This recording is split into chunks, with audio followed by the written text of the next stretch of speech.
Hey, salam alaikum.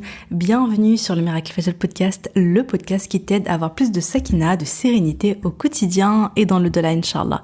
Ce podcast, c'est pour toutes les femmes musulmanes qui veulent reprendre leur vie en main, apprendre à se connaître, lâcher prise tout en préparant leur vie après la mort. Je suis Oumaima, j'ai écrit le livre Ton dernier regard.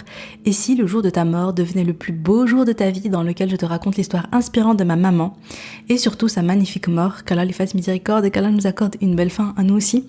Via ce podcast, je partage chaque semaine des outils, des conseils, des astuces, mais surtout une bonne dose d'inspiration et de rappel pour être plus sereine et épanouie au quotidien et dans l'au-delà. J'ai une conviction, et c'est le fil rouge de tous les épisodes de podcast, et si le bonheur et la sérénité appartiennent à ceux qui se lèvent pour le fajr. Installe-toi confortablement et bonne écoute. J'espère que tu vas bien, je suis très heureuse de te retrouver aujourd'hui. Juste avant de démarrer, je voulais juste te dire, parce que je pense pas souvent à le faire, mais dans la description de ce podcast, je vais y arriver, ça commence bien.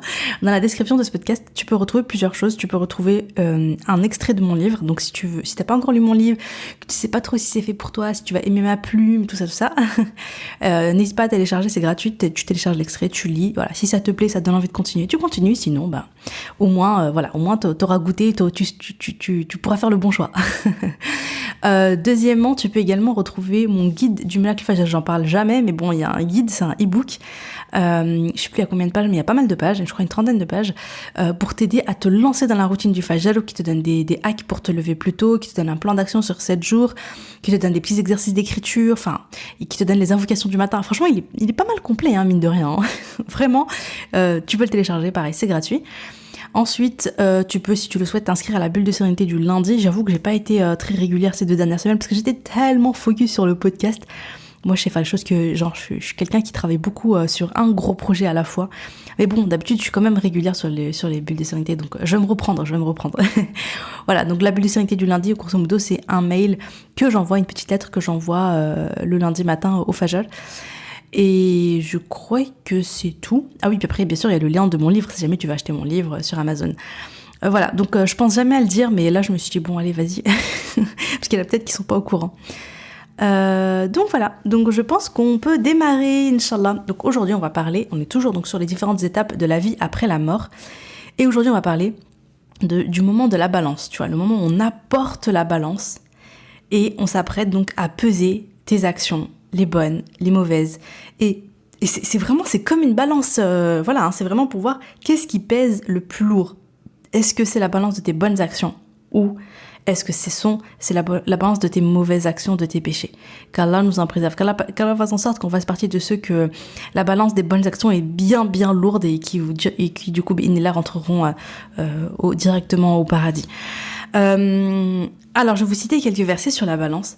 Allah subhanahu wa ta'ala nous dit dans la sourate Al-Anbiya, numéro 21, verset 47, « Nous posons les balances de justice pour le jour du jugement. » T'imagines vraiment la situation où tu vois arriver la balance comme ça et tu te dis « Ah ouais, ça y est, c'est le moment. » Aucune âme ne sera lésée en quoi que ce soit, fût-ce d'un grain de moutarde, nous le ferons venir et nous suffisons comme juges.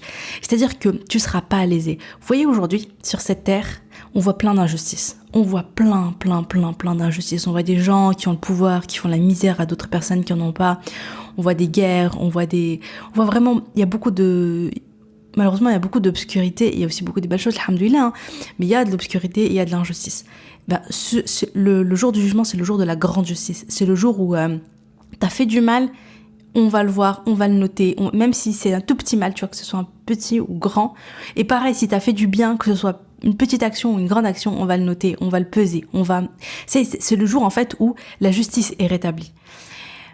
Donc il y a aussi un autre verset sur le 23, versets 102 à 105.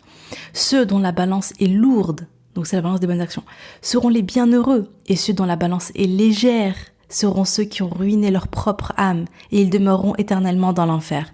Le feu brûlera leur visage et ils auront les lèvres crispées.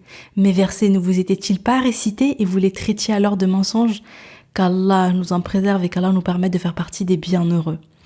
Allah subhanahu wa ta'ala a dit dans la sourate Zalzala numéro 99 versets 7 et 8: Alors celui qui a œuvré de l'équivalent d'un atome de bien le verra, et celui qui a œuvré de l'équivalent d'un atome de mal le verra.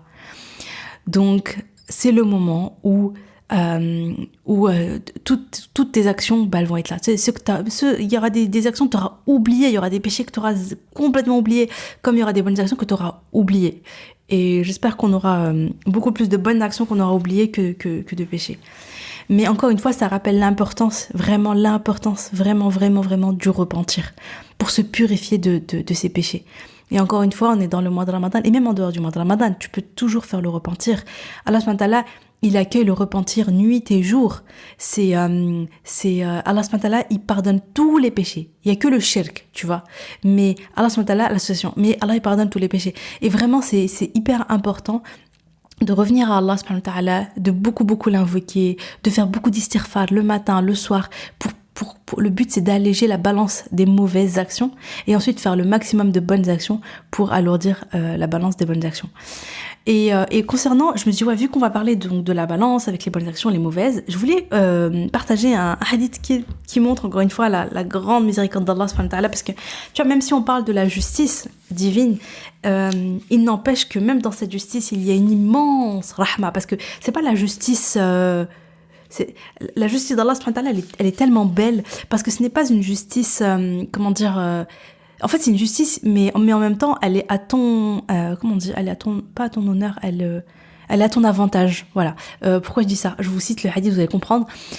Abu al-Abbas Abdullah ibn Abbas Ibn Abd al-Muttalib radiyallahu anhu rapporte que le messager d'Allah sallallahu alayhi wa sallam a dit, selon ce qu'il a rapporté de son Seigneur subhanahu wa ta'ala, Allah subhanahu wa ta'ala, le Très-Haut, a inscrit les bonnes et les mauvaises actions. Ok? Il a clarifié cela. Quiconque entreprend de faire une bonne action, puis ne la fait pas. Donc, tu veux faire une bonne action, donc tu as prévu de faire une prière surrogatoire cette nuit, tu vois, te lever au milieu de la nuit pour faire le qiyam. Puis ne la fait pas. Allah subhanahu wa ta'ala lui inscrira auprès de lui une bonne action complète. Si tu avais juste l'intention de faire le bien, mais que tu ne le fais pas, parce que finalement tu étais trop fatigué, parce que finalement ta fille t'a réveillé au milieu de la nuit, donc tu étais éclaté, parce que finalement... Enfin bref, il y a plein de raisons. Mais du coup, tu ne la fais pas, alors que tu avais l'intention de la faire. Eh bien, Allah, il t'inscrit une bonne action complète. C'est comme si tu l'avais fait. Est-ce que c'est pas incroyable ? Et attendez, et si finalement, donc tu avais l'intention de faire cette bonne action, et tu fais cette bonne action, donc tu l'entreprends, tu l'as fait effectivement, Allah subhanahu wa ta'ala lui inscrira de 10 à 700 bonnes actions, et plus encore. Allah subhanahu wa ta'ala, il te fait, c'est minimum x 10. Une bonne action que tu fais, c'est minimum x 10, jusqu'à 700 bonnes actions, voire même plus encore. Ça peut même être beaucoup plus. C'est quand même incroyable, subhanallah, c'est trop beau. Et attendez, concernant les mauvaises actions, concernant les péchés, qu'est-ce qui se passe ? Et s'il entreprend de faire une mauvaise action, mais il ne la fait pas, donc tu veux faire un péché, tu dis je vais mentir, ou bien je vais voler un truc là qui me plaît trop, je sais pas quoi. Bon, supposons, tu veux faire une mauvaise action, un péché, tu le fais pas. Allah lui inscrit une bonne action complète. Si tu t'apprêtes à faire le mal et que tu te dis non, à la fin tu te dis non, je le fais pas, non, c'est pas bien et tout, je le fais pas, eh bien tu as une bonne action. C'est quand même fou, t'as une bonne action si tu n'as pas commis un péché. Et s'il entreprend de faire une mauvaise action, donc t'as prévu de faire cette mauvaise action et tu fais cette mauvaise action, eh bien Allah ne lui inscrira qu'une seule mauvaise action. Donc si tu veux faire le mal et que tu le fais pas, t'as une bonne action. Si tu fais le mal et finalement, tu tombes dedans et tu le fais, t'as une seule mauvaise action. Tu sais, t'en as pas x10 ou x700 ou je ne sais quoi. T'en as une seule. Rapporté par le Bukhari numéro 6491 et Muslim numéro 131. Franchement, c'est quand même... Tu sais, c'est beau, en fait. C'est beau. C'est pour ça que je disais, Allah il est juste, mais il est pas dans la justice de...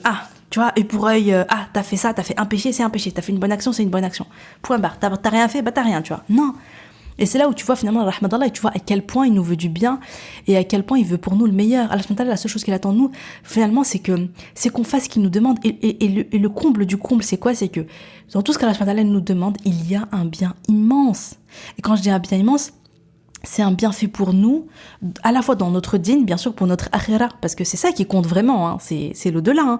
C'est-à-dire que c'est qu'au moment où la balance arrive, c'est que la balance des bonnes actions soit lourde, c'est que l'autre des mauvaises actions soit légère, etc. Ça c'est voilà. Et du coup, dans tout ce que Allah il nous demande et que nous on fait, Eh bien, le but, c'est à la fois que le jour de l'au-delà, on soit bien, on soit serein, on soit heureux, on reçoive le livre de la main droite, on soit joyeux, etc. Donc déjà, il y a ça, bien sûr, et qu'on aille au paradis, etc. C'est le plus important. Mais en plus, dans la grande, l'immense sagesse d'Allah subhanahu wa ta'ala, dans l'immense hikmah d'Allah subhanahu wa ta'ala, tout ce qu'il nous demande est également un bienfait pour nous ici-bas, à la fois dans notre santé, à la fois dans notre bien-être mental, à la fois dans nos relations, etc., etc.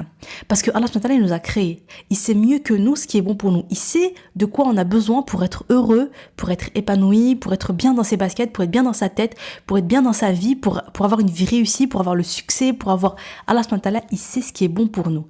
Et donc, tout ce qu'il nous demande de faire, j'ai l'impression que c'est un multiniveau, en fait. Enfin, dans tout ce qu'il nous demande de faire, il y a plein de facettes positives. Mais vraiment plein. Mais vraiment plein. Là, je vous invite à écouter, par exemple, le podcast sur, je crois que c'est le podcast numéro 62, comment le jeûne impacte ta vie, améliore ta qualité de vie dans l'au-delà et ici-bas. Tu vois? Ouais, c'est ça. Tu verras que c'est, là, je te donne, dans ce podcast-là, je te donnais l'exemple du jeûne. Je te dis, voilà, quand tu jeûnes, qu'est-ce qui se passe? T'as dans l'au-delà, le paradis, tu as une récompense immense qui est juste entre toi et Allah subhanahu wa ta'ala. Voilà, tu vois, donc il y a dans l'au-delà, il y a plein d'effets positifs. Ok. Et dans ici-bas, il y a plein d'effets positifs. Ils ont découvert que le jeûne, c'était bon pour la santé, c'était bon pour le diabète, l'hypertension, etc. C'était bon pour le bien-être mental aussi, parce qu'il y a une hormone qui est sécrétée. C'était bon, enfin bref, en fait, il y a ici, dans ta vie ici-bas, il y a un grand impact. Et en fait, ça, c'est pour tout. C'est pour la zakat. La zakat, tu peux être très, tu seras super contente le jour où tu meurs et que tu te rends compte que tu avais fait beaucoup de zakat et tu verras, tu seras super heureuse parce que tu auras plein de récompenses par rapport à la zakat. Mais en plus de ça, il y a des études qui montrent que quand tu donnes, eh bien, ça t'apporte un niveau de bonheur. Tu te sens mieux. Tu es plus heureux quand tu donnes. Ceux qui donnent le plus sont ceux qui sont généreux et qui donnent. Subhanallah, ils ont fait des études et ça, ils se sont rendus compte qu'ils se sont... En fait, si tu t'achètes à toi-même et si tu donnes à quelqu'un, t'es beaucoup plus heureux quand tu donnes à quelqu'un. C'est paradoxal, c'est contre-intuitif parce que tu peux te dire, tu sais, de manière un peu égoïste, ouais, je me fais plaisir à moi, je vais être plus heureux. En fait, non, détrompe-toi. Quand tu donnes à quelqu'un, et que tu rends heureux quelqu'un, ça te rend vraiment plus heureux. Et subhanallah, et en fait, finalement, il y a plein de hikmah. Donc, dans chaque chose qu'Allah subhanahu wa ta'ala te donne, il y a beaucoup de bienfaits. Et dans tout ce que Allah subhanahu wa ta'ala nous demande, il y a que du positif pour nous. Bref, pourquoi je raconte tout ça? C'est juste pour dire que Allah subhanahu wa ta'ala, il veut le meilleur pour toi. Allah subhanahu wa ta'ala, il aime sa créature. Il a créé chaque cellule de notre corps. Allah subhanahu wa ta'ala, il a créé tout cet univers pour nous. Et nous, il nous a créés pour l'au-delà, il nous a créés pour le paradis. Mais il a créé le soleil, et les mers, et les cieux, et la terre, et la beauté de la création. Tu sais, récemment, j'étais tombée sur une vidéo sur des réels sur Instagram, des endroits magnifiques sur Terre. Franchement, il y a des endroits tellement beaux sur Terre, c'est incroyable, c'est hyper inspirant, c'est hyper beau. Tu vois vraiment la perfection de la création d'Allah subhanahu wa ta'ala. Et c'est là où tu te dis, mais en fait, pourquoi finalement Allah subhanahu wa ta'ala, il a créé cette création, il l'a créée de manière tellement belle, c'est tellement beau la création d'Allah subhanahu wa ta'ala, il n'était pas obligé. Il aurait pu nous faire un truc basique, tu vois, genre les 3 fruits, 3 légumes, une seule saison, 2 animaux, et puis c'est tout, et avec ça on peut survivre, tu vois, tu survis avec ça, et puis voilà. Non, mais Allah subhanahu wa ta'ala, il a vraiment créé tout cet univers dans une richesse, dans une, c'est tellement beau, c'est tellement riche, c'est tellement dense, c'est tellement différent, c'est tellement... Vraiment, subhanallah, c'est beau. Alors que c'est que la création sur Terre. Je me demande, on peut même pas du coup imaginer qu'est-ce que ça doit être le paradis. Si juste sur cette Terre, tu vois des endroits tellement si beaux, subhanallah, la création d'Allah est tellement belle.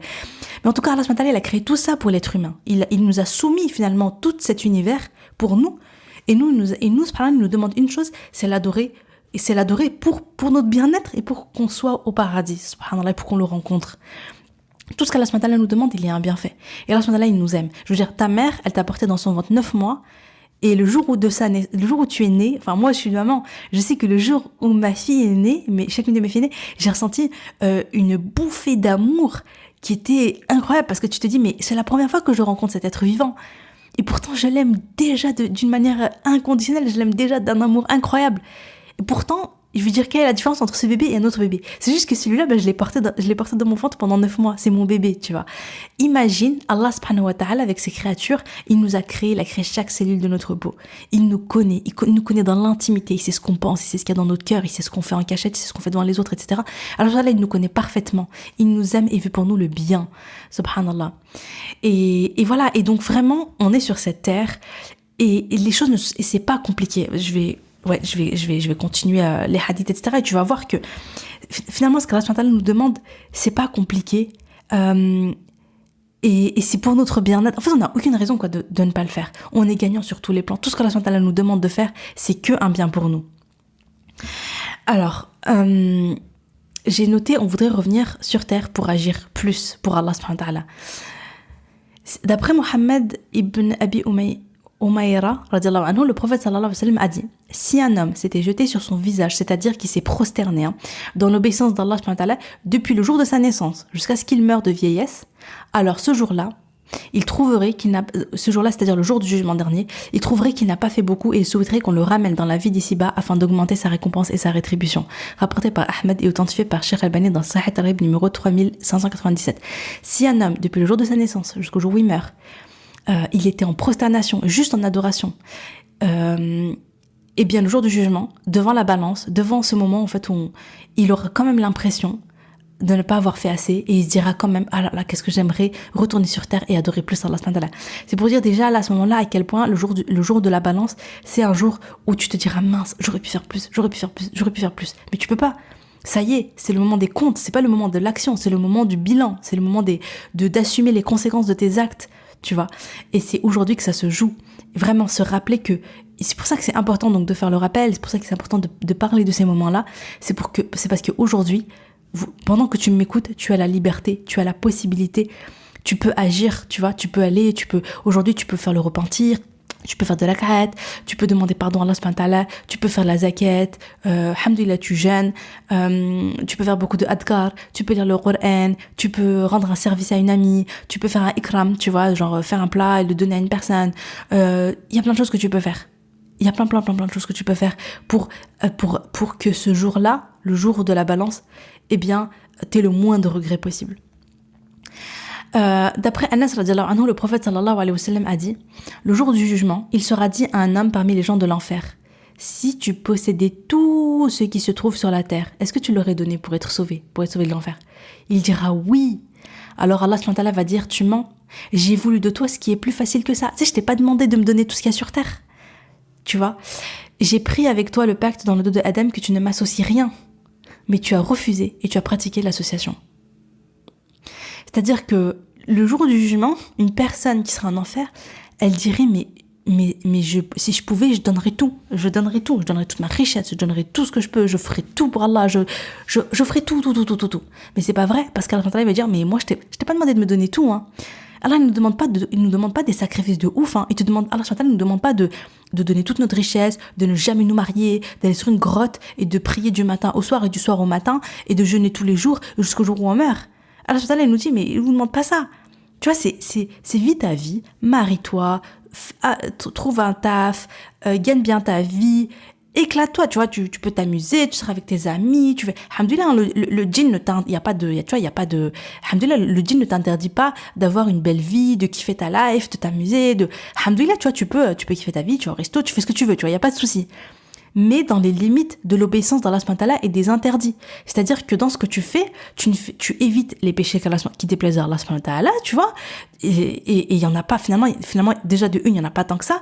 Et de deux, dans ce qu'Allah subhanahu wa ta'ala t'interdit, il y a que du bien pour toi, tu vois. Donc, fais l'effort. C'est-à-dire que si tu es dans certains péchés, sache que ces péchés-là t'apportent beaucoup de négatifs. À la fois, je te parle même pas de l'au-delà, hein, ce jour où ça va t'apporter d'énormes regrets, si tu fais pas le repentir avant et tout, mais aussi dans ce bas monde, hein, ne crois pas, parce que dans tout ce qu'Allah subhanahu wa ta'ala t'interdit, il y a beaucoup de mal pour toi. Donc ça va pas t'apporter la sérénité, ça va t'apporter du stress, ça va t'apporter un mal-être, ça va t'apporter de la dépression, ça va t'apporter une mauvaise santé. Dans tout ce qu'Allah subhanahu wa ta'ala t'interdit, c'est que du négatif pour toi, pour ta santé, pour ton bien-être, pour tes relations, etc., tu vois. Donc, Voilà, et obéir à Allah. Finalement, dans l'obéissance d'Allah, qu'est-ce qu'il y a? Il y a pas non plus des millions de trucs à faire, tu vois. Et c'est pas compliqué ce qu'il nous demande, subhanallah, tu vois. Les 5 prières quotidiennes, c'est quoi? C'est 5 minutes par jour? C'est 5 fois 5 minutes, c'est 25 minutes, une demi-heure par jour. Tu vois, c'est pas, alhamdoulilah, ça va, tu vois, tu fais tes ablutions, tu fais ta prière, hop. C'est juste une question d'habitude. Une fois que tu mets en place cette habitude de faire ta prière, dès que c'est l'heure, hop, tu te lèves, tu pries, etc., tu verras que c'est bon. Après, au bout d'un moment, ok, les premiers temps, ça va peut-être être dur, il faut te rappeler, nanana, ok. Mais une fois que ça y est, t'es lancé, c'est bon, t'es lancé, tu vois. Les 5 prières quotidiennes, ok. Le mois de Ramadan, tu vois, dans les obligations, il y a pas, ça va, tu vois, franchement, ça va. Après, toi, tu veux te rajouter, parce que tu veux te rapprocher d'Allah encore plus, tu veux être encore plus aimé d'Allah, tu veux préparer encore plus ta akhira. Donc oui, tu vas rajouter la lecture du Coran, tu vas rajouter le dhikr, tu vas rajouter le fait de donner, tu vois, tu vas rajouter des choses, tu vois. Mais, finalement, dans ce qu'Allah te demande, c'est pas des sacrifices de ouf, hein. Vraiment, ce n'est pas le cas, tu vois. Donc, vas-y, vaut mieux faire un petit peu tous les jours plutôt que le jour où tu meurs et le jour où tu es face à ta balance et que tu vois tous ces péchés et que tu vois le peu de bonnes actions, que tu te dises mais purée, j'aurais aimé tout sacrifier. Là, on te demande même pas de tout sacrifier. Juste donne un petit peu. Donne un petit peu de ton temps. Tu vois, donne un petit peu pour Allah. Et c'est pour ça que j'aime bien, en fait, le concept de Melak al-Fajr et Melak al-Isha. C'est vraiment dans le fait de se dire, tous les matins, je commence par donner à Allah. Tu vois, c'est ça qui est beau dans ce concept, c'est que quand je me lève le matin, je me lève plus tôt et je commence par quoi? Avant de donner à la dunya, avant de donner du temps à mon taf, je sais pas si je suis entrepreneur, voilà pour mon business, voilà si je suis salarié, si je suis maman, je vais sacrifier beaucoup de temps pour mes enfants, etc. Même si ça fait partie de l'adoration. Hein, ça.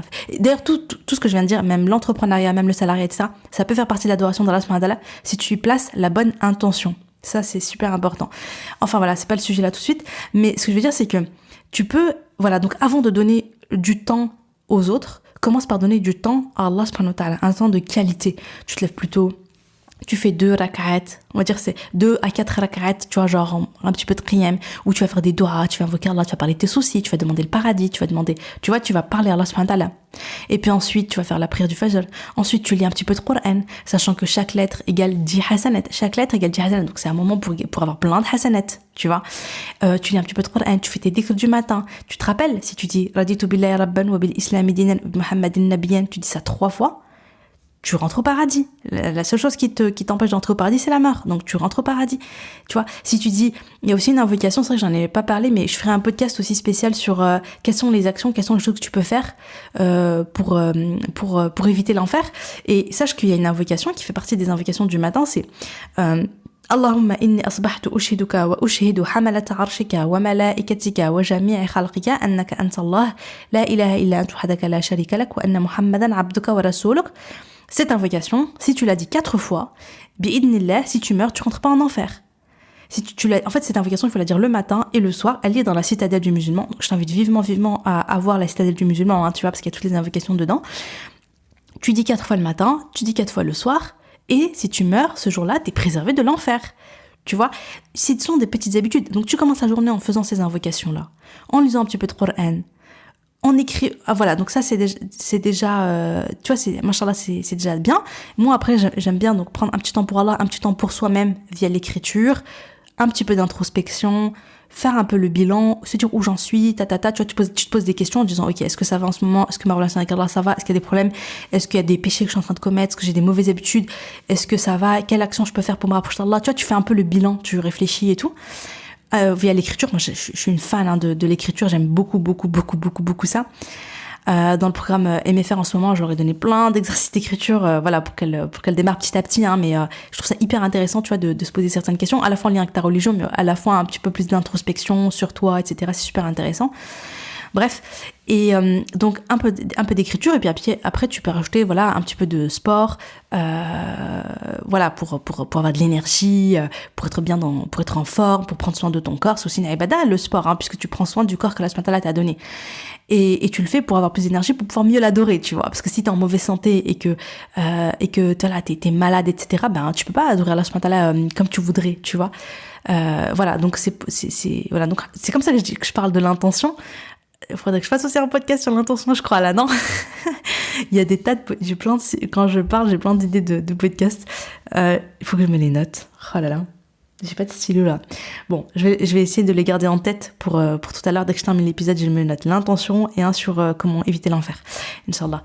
Voilà, bref, donc ouais, tu peux mettre l'intention dans tout ce que tu fais, hein. Même manger, c'est un acte d'adoration. Tu vois, tu dis bismillah, à la fin tu dis alhamdulillah, tu remercies Allah subhanahu wa ta'ala, tu manges parce que voilà, pour nourrir ton corps, pour pouvoir mieux adorer Allah subhanahu wa ta'ala. Et là, t'as des hasanat pendant que tu manges. Franchement, c'est pas trop beau. Enfin voilà. Donc continuons. Où est-ce que j'en étais? Voilà, donc j'avais lu le hadith voilà, sur l'homme qui disait voilà, moi je suis prêt à tout sacrifier sur terre pour éviter l'enfer. Alors que Allah subhanahu lui a pas demandé de tout sacrifier, il lui a juste dit de faire le minimum, tu vois. Donc faisons ce minimum pour ne pas avoir de regrets. Ensuite, la première chose sur laquelle on sera jugé, qu'est-ce que c'est? On sera d'abord jugé donc sur la prière. D'après Abdullah ibn Qart, le prophète sallallahu alayhi wa sallam a dit: la première chose sur laquelle le serviteur est jugé le jour de la résurrection, c'est la prière. Si elle est bonne, les autres actes seront bons, et si elle n'est pas bonne, les autres actes ne seront pas bons. Rapporté par Tabarani, authentifié par Sheikh Albani, Sahih Targhib, numéro 376. Attention à la prière, les filles. Oh là là, vraiment la prière. Vraiment là, je parle pour moi. Je parle pour moi. La prière, c'est tellement important. Faire la prière à l'heure, améliorer la qualité de sa prière. Je crois que j'avais fait 1 ou 2 podcasts sur la prière. J'avais parlé des 5 niveaux de prière, etc. Je vous laisserai regarder un petit peu dans les épisodes précédents. Mais vraiment, la prière, c'est super important.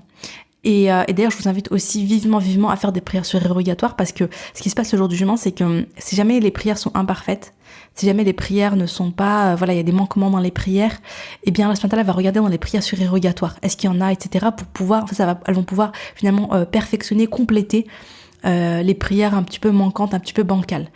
Qu'Allah nous permet déjà d'améliorer les prières obligatoires. Et vraiment, je vous invite à rajouter les prières surérogatoires. Voilà, donc les rawatib, tu vois, genre, voilà, dans la sunna, c'est 4 avant Dohr, donc c'est 2 et 2 avant Dohr, 2 après Dohr. Donc c'est vrai qu'au moment du Dohr, c'est pas mal de prières. Après ça, c'est 2 après le Maghrib et 2 après le Isha. Est-ce que j'en oublie? Ah oui, et 2 avant le Fajr. Voilà, donc la sunna, ça te fait 12 rak'at, et quand tu fais ça, eh bien, tu as d'ailleurs construit un palais au paradis. Voilà, t'as un palais au paradis. T'imagines si tu fais ça tous les jours? T'imagines, ça te fait au bout d'un an, ça te fait 365 palais au paradis. C'est un truc de fou quand même. Donc voilà, et puis ça te permet donc de compenser les prières obligatoires qui sont peut-être faites avec pas de concentration, etc., etc. Qu'Allah nous permette d'améliorer nos salats. Une chose également très importante, les musulmans doivent régler leur compte avant que la mort ne les surprenne. D'après Abu Huraira, le prophète sallallahu alayhi wa sallam a dit: celui qui a commis une injustice envers son frère dans l'honneur ou autre, qu'il règle cela avec lui aujourd'hui, avant qu'il n'y ait plus de dinar ni de dirham. S'il y a des bonnes actions, elles lui seront prises au niveau de son injustice. Et s'il n'y a pas de bonnes actions, alors on prendra des péchés de son compagnon qui seront remis sur lui. Rapporté par Bukhari, Sahih numéro 2449. Attention. Vraiment, en fait, j'ai l'impression que le pire, finalement, c'est les injustices. Le pire, c'est quand t'as fait du mal à quelqu'un, tu l'as pas rendu ses affaires, t'avais des dettes envers lui, tu l'as pas payé. En fait, c'est le dolm, tu vois. C'est vraiment, quand tu commets une injustice envers quelqu'un, j'ai l'impression que c'est ça le pire du pire.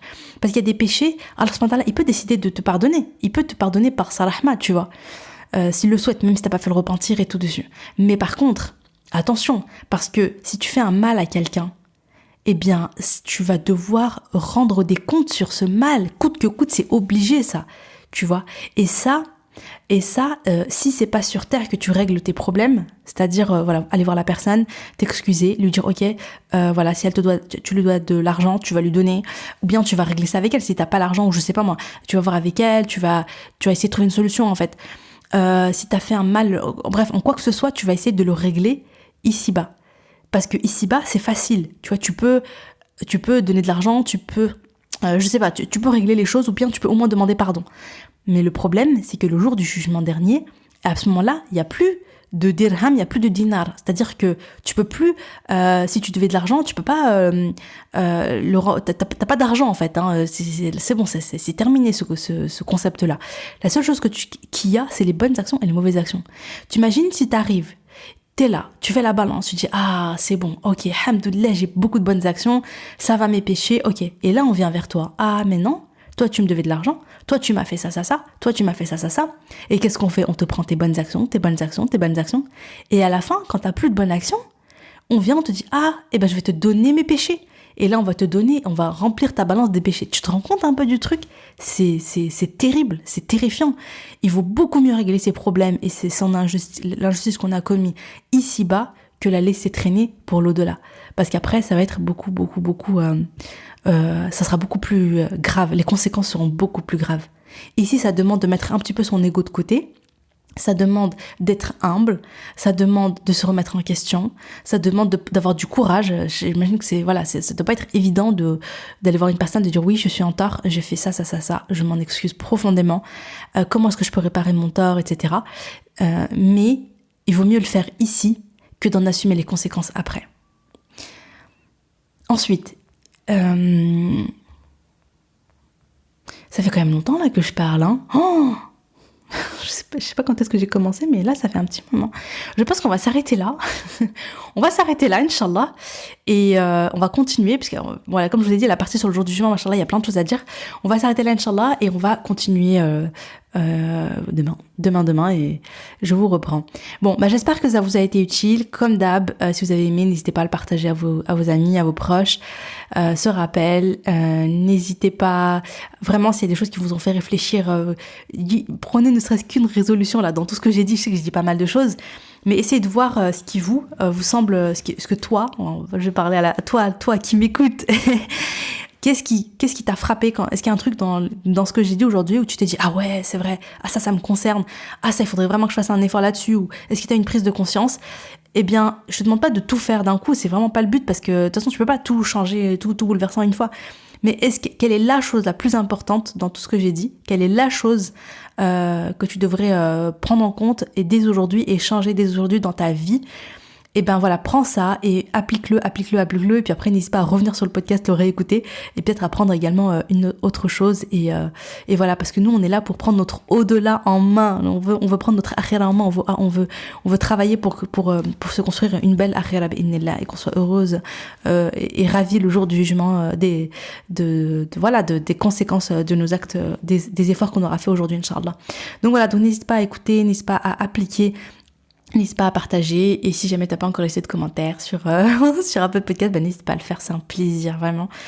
Et merci d'être au rendez-vous, machallah, vous êtes quand même bien nombreuses à m'écouter chaque jour, et ça me fait super plaisir. Donc voilà, et écoute, sur ce, je te dis à demain, Inch'Allah, salam alaikum.